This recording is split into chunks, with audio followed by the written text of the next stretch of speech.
নবীজির প্রথম স্ত্রীর নাম ছিল খাদিজা। উনি যখন প্রথম বিয়ে করেন, প্রথম ঘরে একটি সন্তান হয়, তার নাম হচ্ছে হিন্দ।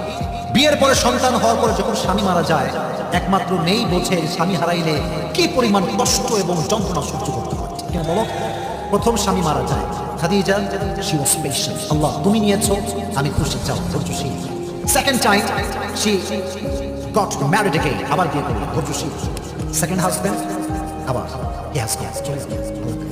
খাদিজা অবাক, কি রে সমস্যা কি আমার না আমার স্বামী, যারাই বিয়ে করি সেই চলে যায় আমাকে রেখে কবরের দুনিয়াতে। মনটা প্রচন্ড খারাপ। এইভাবে বিয়ে করতে করতে যখন স্বামী মারা যায়, লাস্ট টাইম সে নিয়ত করলেন তাকাররা খাদিজা আন্নাহা লান তাতাযাওয়াজা মাররাতান উখরা। নিয়ত করলেন যে তিনি she will never ever get married again, this was the last one, এটাই শেষ বিয়ে, আর জীবনে বিয়ে করব না। তবে হ্যাঁ, যখন আল্লাহ আমাকে উত্তম জীবন সঙ্গী দান করবে, তখনই আমি আল্লাহর উপর ভরসা করে আবারও বিয়ে করব। সুবহানাল্লাহ পড়লেন না?